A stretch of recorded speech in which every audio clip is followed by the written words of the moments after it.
Dieu, viens à mon aide. Seigneur, à notre secours. Gloire au Père et au Fils et au Saint-Esprit, au Dieu qui était et qui vient, pour les siècles des siècles. Amen. L'ange du Seigneur apporta l'annonce à Marie. Et elle conçut du Saint-Esprit. Voici la servante du Seigneur. Qu'il me soit fait selon votre parole. Et le Verbe s'est fait chair.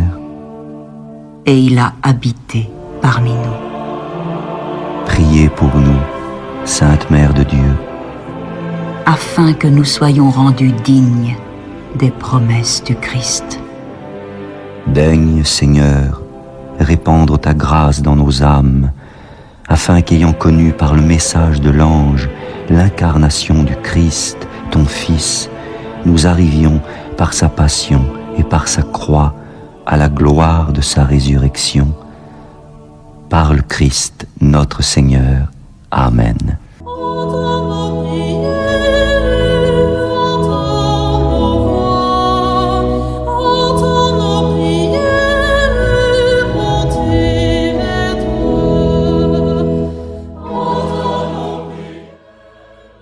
Seigneur, dans le silence de ce jour naissant, je viens te demander la paix, la sagesse, la force.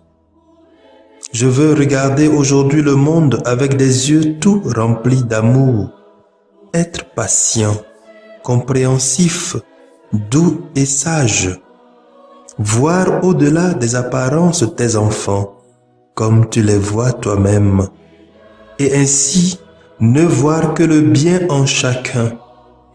Ferme mes oreilles à toute calomnie. Garde ma langue de toute malveillance. Que seules les pensées qui bénissent demeurent en mon esprit. Que je sois si bienveillant et si joyeux que tous ceux qui m'approchent sentent ta présence. Revêts-moi de ta beauté, Seigneur, pour qu'au long de ce jour, je te révèle. Amen.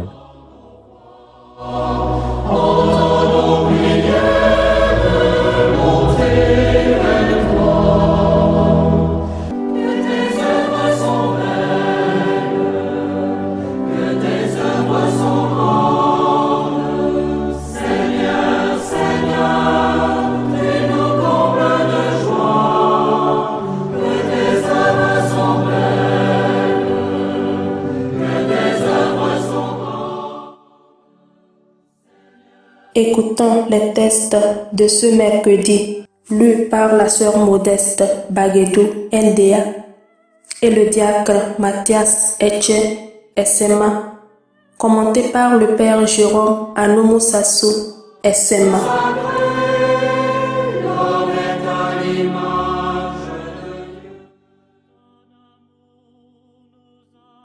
Lecture de l'Apocalypse de Saint Jean, chapitre 4, versets 1 à 11.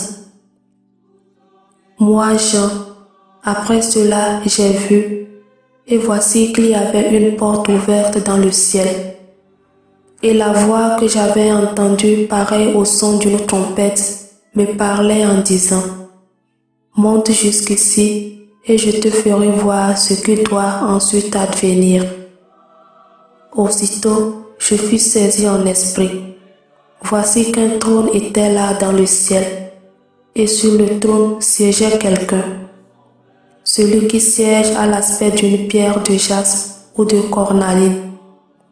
Il y a tout autour du trône un halo de lumière avec des reflets d'émeraude.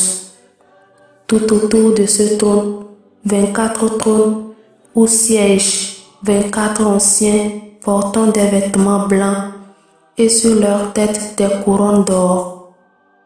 Et du trône sortent des éclairs, des fracas, des coups de tonnerre, et 7 torches enflammées brûlent devant le trône. Ce sont les 7 esprits de Dieu.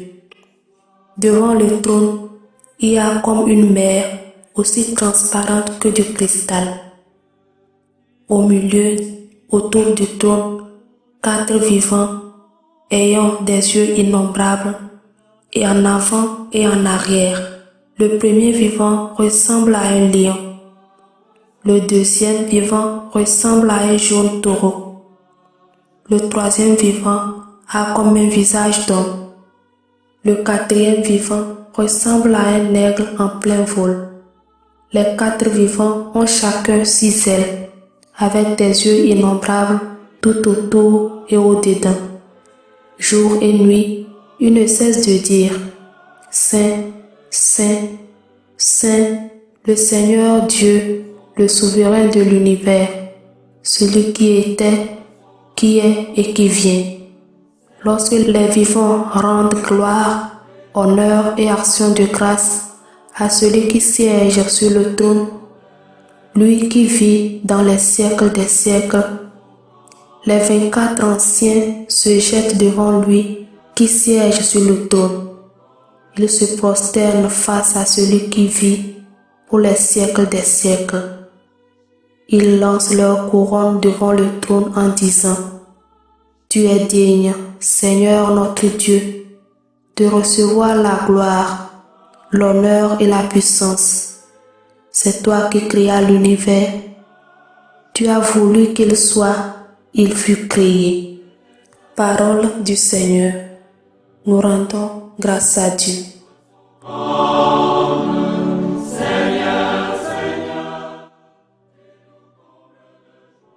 Reprenons ensemble le refrain du psaume 150.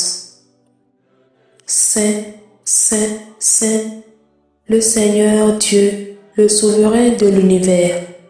Louez Dieu dans son temple saint, louez-le au ciel de sa puissance. Louez-le pour ses actions éclatantes, louez-le selon sa grandeur. Saint, Saint, Saint, le Seigneur Dieu, le souverain de l'univers. Louez-le en son nom du corps, louez-le sur la harpe et la cithare, louez-le par des cordes et des flûtes, louez-le par la danse et le tambour. Saint, Saint, Saint, le Seigneur, le souverain de l'univers. Louez-le par des cymbales sonores, louez-le par les cymbales triomphantes, et que tout être vivant chante louange au Seigneur. Saint, Saint, Saint, le Seigneur Dieu, le souverain de l'univers.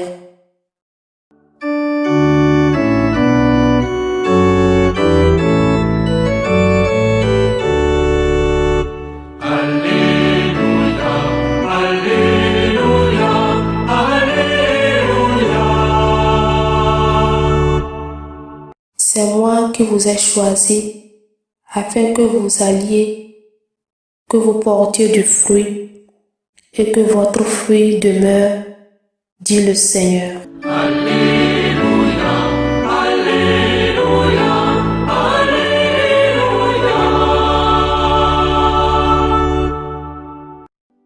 Le Seigneur soit avec vous. Évangile de Jésus-Christ selon Saint Luc, chapitre 19, versets 11 à 28. En ce temps-là, comme on l'écoutait, Jésus ajouta une parabole. Il était près de Jérusalem et ses auditeurs pensaient que le royaume de Dieu allait se manifester à l'instant même. Voici donc ce qu'il dit.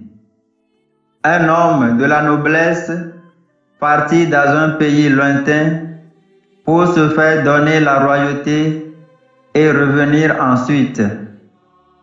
Il appela 10 de ses serviteurs, il remit à chacun une somme de la valeur d'une mine, puis il leur dit, « Pendant mon voyage, faites de bonnes affaires. » Mais ses concitoyens le détestaient et ils envoyèrent derrière lui une délégation chargée de lui dire, Nous ne voulons pas que cet homme règne sur nous. Quand il fut de retour après avoir reçu la royauté, il fit convoquer les serviteurs auxquels il avait remis l'argent, afin de savoir ce que leur affaire avait rapporté. Le premier se présenta et dit, « Seigneur, la somme que tu m'avais remise a été multipliée par 10. » Le roi lui déclara, « Très bien, bon serviteur.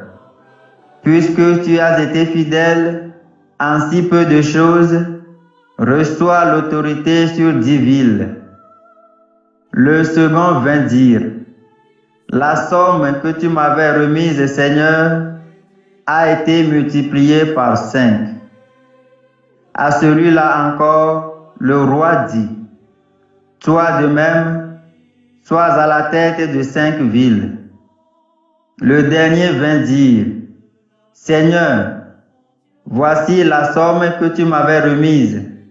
Je l'ai gardée enveloppée dans un linge.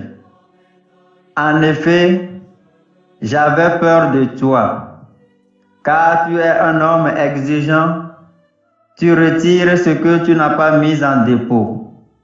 Tu moissonnes ce que tu n'as pas semé. » Le roi lui déclara, « Je vais te juger sur tes paroles. Serviteur mauvais, tu savais que je suis un homme exigeant, que je retire ce que je n'ai pas mis en dépôt, que je moissonne ce que je n'ai pas semé. Alors, pourquoi n'as-tu pas mis mon argent à la banque? À mon arrivée, je l'aurais repris avec les intérêts. » Et le roi dit à ceux qui étaient là, « Retirez-lui cette somme et donnez-la à celui qui a 10 fois plus. » On lui dit, « Seigneur, il a 10 fois plus. Je vous le déclare, on donnera à celui qui a, mais celui qui n'a rien se verra enlever même ce qu'il a. Quant à mes ennemis, ceux qui n'ont pas voulu que je règne sur eux, amenez-les ici et égorgez-les devant moi. » Après avoir ainsi parlé, Jésus partit en avant pour monter à Jérusalem. Acclamons la parole de Dieu.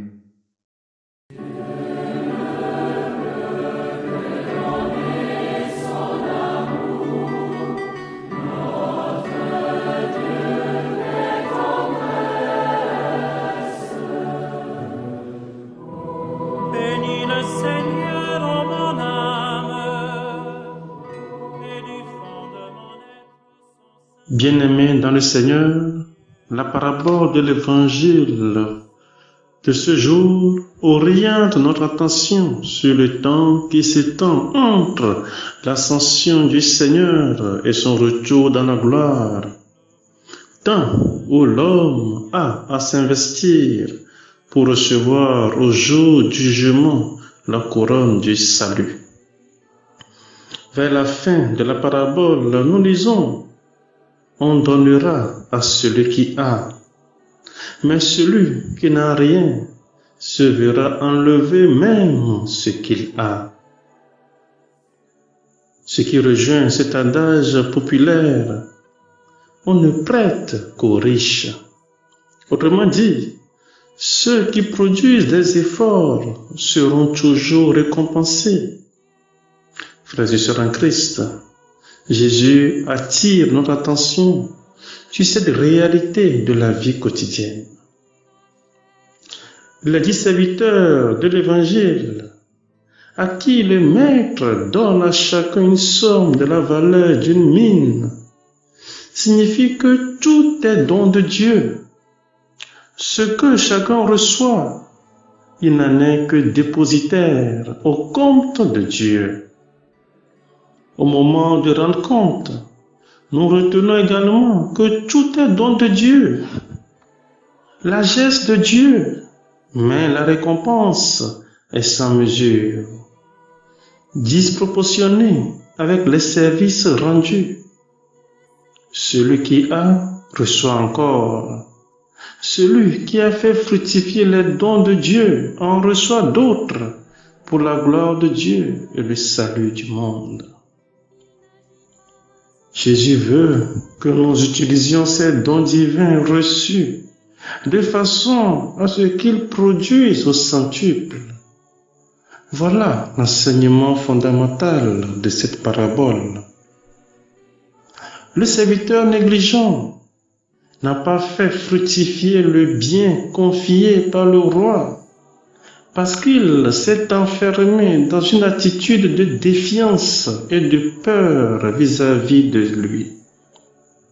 Nous retrouvons ici le propre de ce que le péché originel a semé dans le cœur d'Adam, la défiance et la peur de Dieu. Voilà le venin que le péché dépose dans le cœur de l'homme aujourd'hui. Venin qui le paralyse dans son action en le repliant sur lui-même, sur ce qu'il possède, et en l'empêchant d'entrer dans la dynamique du don, seul capable de faire fructifier en lui les talents reçus de Dieu. En outre, il convient aussi de remarquer que, contrairement à ce que s'imaginait le serviteur mauvais, le roi ne reprend ni le bénéfice, ni même l'argent qu'il a confié à ses serviteurs. Il leur avait seulement demandé de faire fructifier son bien pendant son voyage. Nous comprenons alors que le serviteur mauvais de la parabole n'a pas du tout perçu la gratuité des dons du roi. Seigneur, viens guérir des fausses images que nous avons de toi et qui nous maintiennent loin de toi dans une attitude de peur et de défiance. Amen.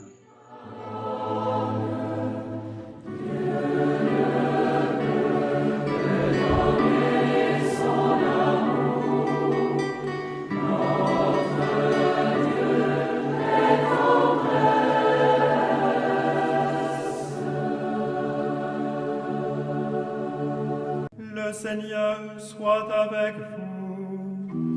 Et avec votre esprit, Que Dieu Tout-Puissant vous bénisse, le Père, le Fils et le Saint-Esprit.